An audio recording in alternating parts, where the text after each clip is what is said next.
नमस्कार दोस्तों, मैं अभिनव राय एक बार फिर आप सबके समक्ष प्रस्तुत हूँ। इंग्लिश पैडागोजी के जो सीटेट बेस क्वेश्चन है उसको लेके। ओके, तो नॉलेज एकेडमी अभिनव में आप सबका स्वागत है।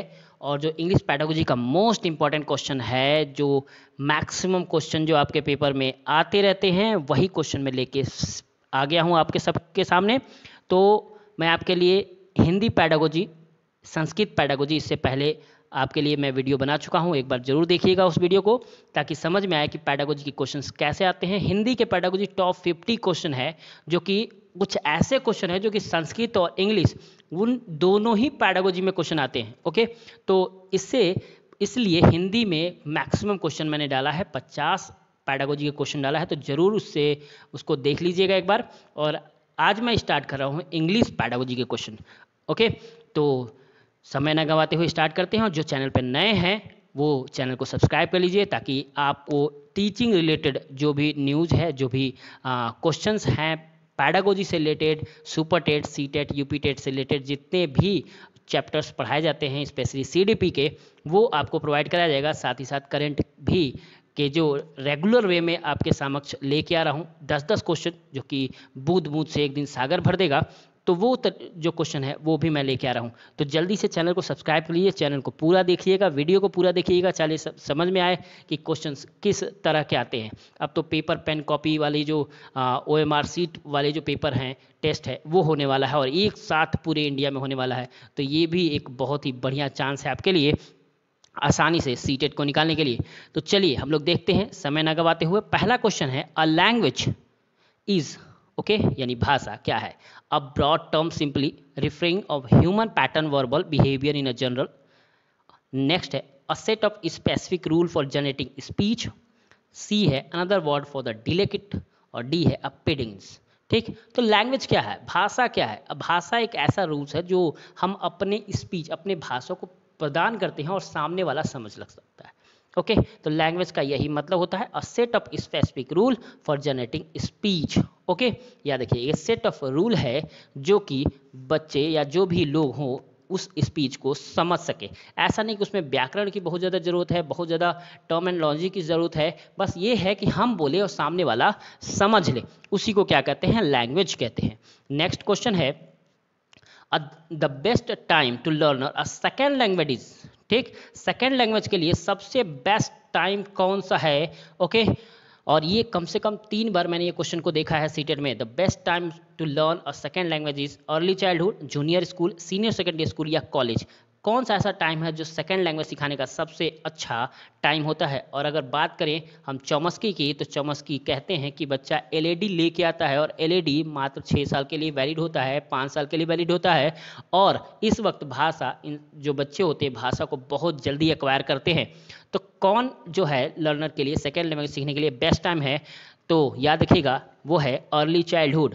कौन सा है, अर्ली चाइल्डहुड वाले बच्चे। Next, verbal communication means, verbal communication का मतलब क्या होता है, sending a message in a word including writings.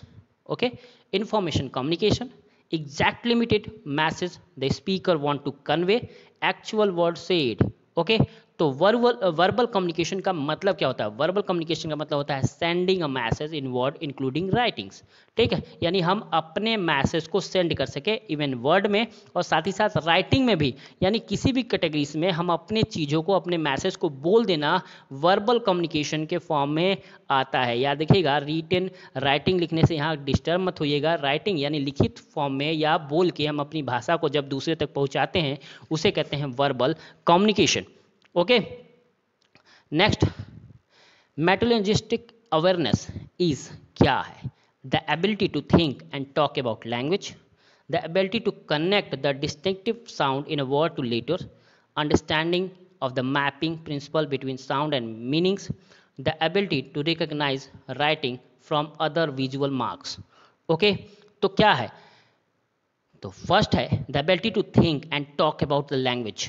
ठीक, ये एक एबिलिटी है जो सोचने पे और बात करने पे क्या करता है, अबाउट टॉक लैंग्वेजेस। ठीक है, बात करने में मदद करता है, एक भाषा है ये। Okay, next, which skills are receptive. Okay, ये भी कई बार क्वेश्चन आया, और ये एक ऐसा क्वेश्चन है जो हिंदी, इंग्लिश, संस्कृत किसी भी लैंग्वेज में आता है। ओके, तो स्किल आर रिसेप्टिव, कौन सी स्किल है? Listening and speaking, listening and reading, reading and writing, writing and speaking. Okay, तो कौन सा क्वेश्चन है, कौन सा ऐसा स्किल है जो रिसेप्टिव है? ठीक, तो ये है लिसनिंग एंड रीडिंग। ठीक, क्या है? लिसनिंग एंड रीडिंग, यानी श्रवण, श्रवण यानी सुनना, और रीडिंग यानी पढ़ना। ये दोनों ऐसी चीज़ें हैं जो रिसिप्ट करते हैं, यानी हम ग्रहण करते हैं। ओके, याद रहेगा, listening and reading. Next, the follow statement are true about the languages, कौन सा ऐसा स्टेटमेंट है जो सच है? All languages are essential the same number of sound. ठीक, क्या सारे लैंग्वेज की जरूरत है सभी एक जैसे सुनाई दे? ठीक, ये तो सही नहीं है बिल्कुल। All native speaker of a language learn the basic rule of grammar in school. Okay, क्या ये जरूरी है ग्रामर सिखाना?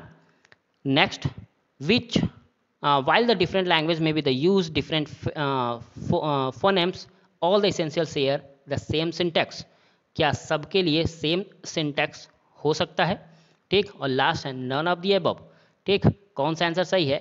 तो राइट आंसर है none of the above. Okay, none of the above, इनमें से कोई नहीं है। ठीक, ना ही हम सारे लैंग्वेजेस को एक भाषा एक नंबर दे सकते हैं, एक साउंड दे सकते हैं, सभी का साउंड अलग अलग है। अब अगर बात भी करें तो सबके बिहारी टोन अलग है, यहाँ का टोन अलग है, साउथ के टोन अलग है, तो सबके टोन्स अलग अलग हैं। नेटिव स्पीकर जो लैंग्वेज होते हैं, basic rule of grammar schools की वजह से ऐसा नहीं है, नेटिव स्कूल के लिए अलग अलग ग्रामर के हिसाब भी होते हैं। ओके, तो इनमें से कोई भी सही नहीं है। नेक्स्ट है the statement that the best describe the linguistic concept of word is। ठीक, याद रखिएगा, बेस्ट डिस्क्राइब करता है लिंग्विस्टिक कॉन्सेप्ट ऑफ वर्ड की, क्या है? तो word inherent unit of meaning that every child is born with the learner to attach specific sound and specific word। Okay, next question, next option है the word sound that we only attach the meaning to through the context of syntax and are by themselves devoid of useful information।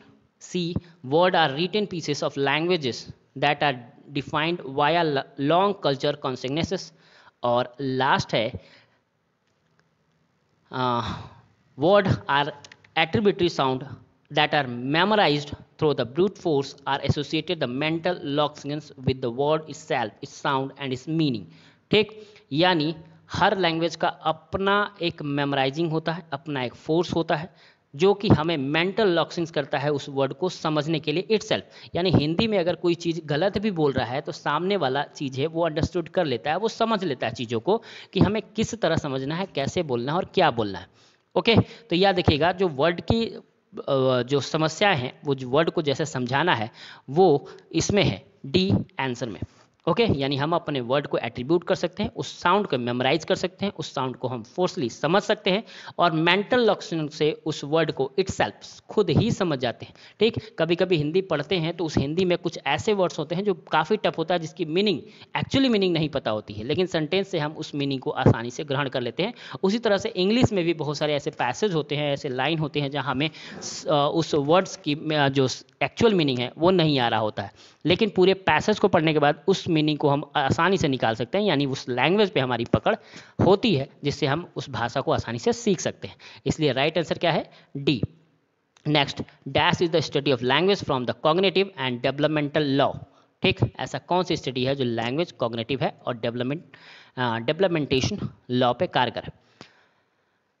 Psychologist, linguistics, socio linguistic, comparative linguistic या linguistics.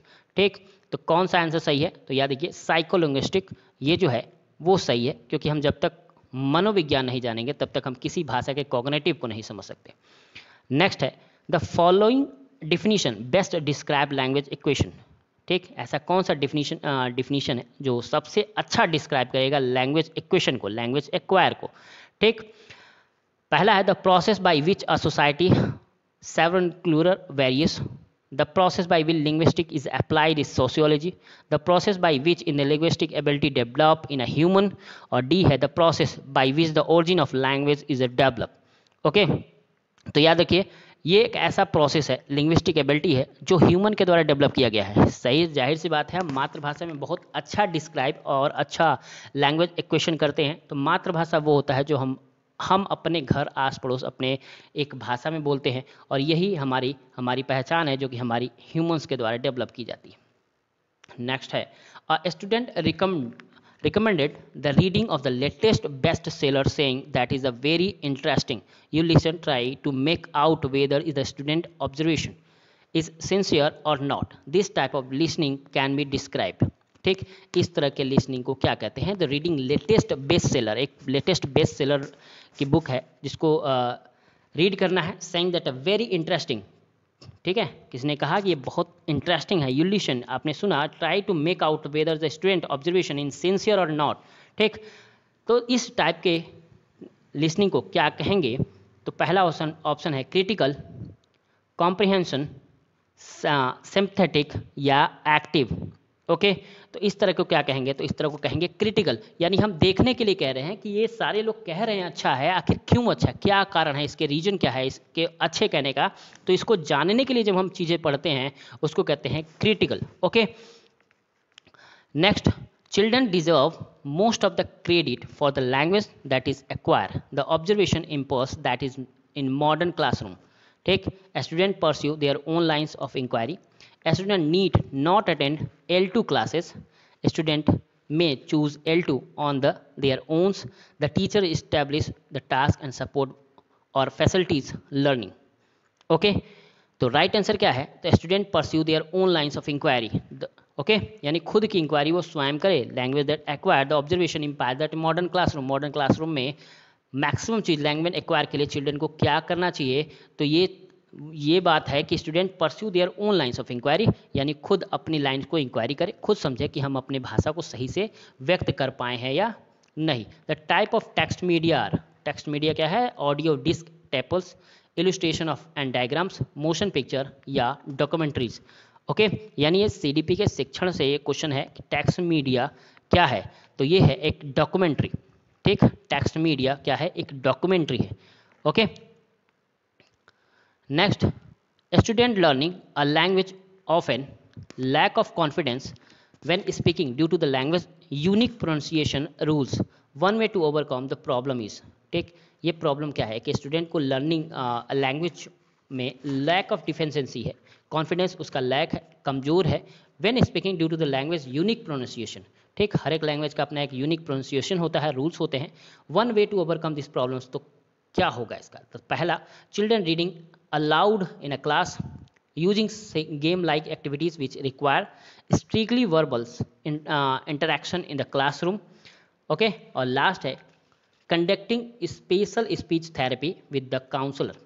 Okay, तो क्या करना चाहिए? याद रखिए, एक तो पहला स्ट्रिक्टली हम किसी चीज़ को फॉलो नहीं करा सकते। स्ट्रिक्टली लिखा हो तो आंख बंद करके हम उसको गलत कर सकते हैं, अगर ऊपर नॉट पूछता तो ये राइट आंसर होता, लेकिन नॉट नहीं है। और दूसरी चीज़ स्ट्रिक्टली है, तो स्ट्रिक्टली हम कोई भी चीज़ फॉलो नहीं करा सकते, तो स्ट्रिक्टली को तो पहले ही काट देना है।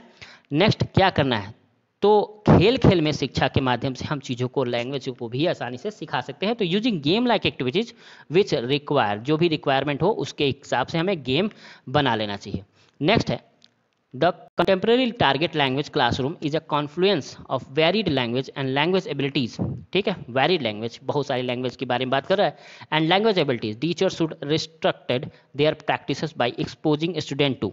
ठीक, क्या करना है? पहला, summarizing and simplified version of the learning materials, stories, grammar, notes etcetera.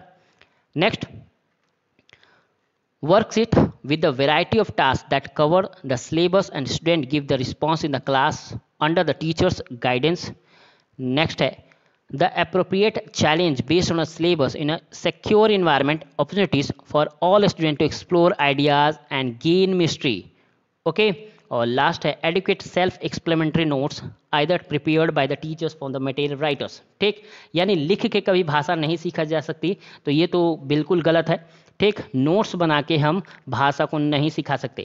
तो राइट आंसर क्या है? राइट है, appropriate challenge based on a syllabus in a secure environment. एक अच्छा एनवायरनमेंट दे दो जिसमें बच्चा खुद ही समझ दे, खुद ही चैलेंज स्वीकार करे, और सारी जो भी अपॉर्चुनिटीज़ मिले स्टूडेंट को अपने आइडियाज़ को एक्सप्लोर करे और मिस्ट्री को सुलझाए और ज़्यादा से ज़्यादा सीखे। ओके, तो right answer C option. Next, for student to gain language skill from text books, text book learning should, ठीक, हर एक स्टूडेंट गेन करता है अपने लैंग्वेज स्कूल को टेक्स्ट बुक से, तो टेक्स्ट बुक लर्निंग शुड क्या देता है, correlate with the assessment and achievement, lead the using the text book sparingly, ठीक, expose the more literary readings, become the more cost effective compare to technological supported course, ठीक, तो D option तो बिल्कुल गलत है, ठीक। तो क्या है skill the text book learning should क्या करते हैं, तो कोरिलेट करते हैं विथ असेसमेंट एंड अचीवमेंट से, यानी हमारा जो असेसमेंट है, हमें जो काम करना है, हमें जो भाषा सीखना है, उसे ये कोरिलेट करते हैं, जिससे हम और भी बेहतर भाषा सीख सकते हैं। Next, while teaching hearing impaired student is an inclusive class, it is necessary for a teacher to, ठीक, इंक्लूसिव क्या क्लास के लिए क्या नेसेसरी है टीचर के लिए, ठीक, इंक्लूसिव समावेशी शिक्षा की बात हो रही है, make sure that they are including sign and non verbal signal to strength any communication. Next, conduct regular and special class for a such student, okay, याद रखिएगा स्पेशल क्लास किसी भी स्टूडेंट के लिए नहीं कर सकते, याद रखिएगा, क्योंकि यहाँ पे समावेशी शिक्षा का प्रावधान है, इंक्लूसिव एजुकेशन है, और इंक्लूसिव एजुकेशन में स्पेशल क्लास नहीं होता, यानी बी ऑप्शन तो नहीं हो सकता। Be to constant touch with the parents for a such student, ठीक, यानी हमेशा पेरेंट्स के टच में रहना अच्छी चीज़ है, लेकिन पेरेंट्स से हर बात शेयर करना, यानी हर चीज़ उसको बताना, ये बच्चा नहीं कर रहा है, ये बच्चा नहीं कर रहा है, तो ये भी उचित नहीं है, क्योंकि टीचर के जिम्मे हर एक चीज़ है, यानी खुद से सब कुछ करना है, तो सी ऑप्शन भी राइट नहीं है। To use card to signal teaching contact, ठीक, कार्ड का यूज करें, तो सबसे बेस्ट ऑप्शन जो है वो है make sure that are including sign and non verbal signals to strength the communication, ठीक, नॉन वर्बल सिग्नल्स को मजबूती दे कम्युनिकेशन में, गुड वेरी गुड कहें, ताकि इससे बच्चा और भी सीख सके, इंक्लूडिंग साइन के साथ साथ, नॉन वर्बल साइन के साथ साथ, ये दोनों ही लैंग्वेज में उसे प्रगाढ़ बनाए, okay. Next, while translating a subject and using the translation in the mainstream curriculum, the benefit is promoting national identity, enriching linguistic capability and appreciation. Next है enabling teachers who are not competent a mainstream language to take classes, और D है standardizing culture identity, okay.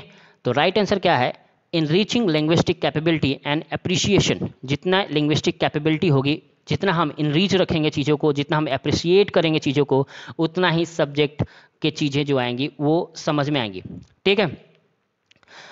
Next, the teacher of reading by association character और groups of character with a sound is the dash method, ठीक, the teacher of reading by association, ठीक है, associating reading है, character और groups of characters, यानी एक character या group of character के बारे में, with sound is a dash method, तो इस तरह के साउंड को कौन से मेथड के अंतर्गत डाला जाता है, मॉर्फोमिक, डायरेक्ट, फोनिक या होल लैंग्वेज, ओके। तो ये किस में आएगा, तो ये आएगा फोनिक लैंग्वेज, यानी कैरेक्टर के बारे में या ग्रुप ऑफ कैरेक्टर के बारे में जब हम आवाज़ सुनाते हैं उसे कहते हैं phonic, okay. Next, teachers can remediate for the student with language learning difficulties by focusing on individual progress with the individual instruction, providing notes that are summarized and simplified, initially given information and reading only no returns, conduct extra classes for the student to catch up with others, okay। तो right answer है teacher can remediate for the student with languages learning difficult, अगर remediate करना है student को, यानी जो difficulties हो रही है उसे टीचर को सुधारना है, तो उसके लिए फोकसिंग और individual progress with individual instruction, okay, यानी इंडिविजुअली प्रॉब्लम है तो इंडिविजुअली उसे शुद्ध भी किया जा सकता है, तो व्यक्तिगत विभिन्नता वाले जो क्वेश्चन है उसके अंतर्गत है ये, तो इंडिविजुअल प्रोग्रेस करेंगे, इंडिविजुअल इंस्ट्रक्शन करेंगे ताकि लैंग्वेज को और अच्छे से सीख सके, रेमेडियल क्लास होता भी इंडिविजुअल है। Next, calf stand for dash academic language professionally, ठीक, काल्प क्या होता है, कम्युनिकेटिव है, कॉन्टैक्ट है, कॉग्निटिव है, कंट्रोल है, ओके। तो काल्प क्या है, तो काल्प है कॉग्निटिव एकेडमिक लैंग्वेजेस प्रोफिशिएंसी, ठीक, काल्प का फुल फॉर्म है कॉग्निटिव एकेडमिक लैंग्वेज प्रोफिशिएंसी, ठीक।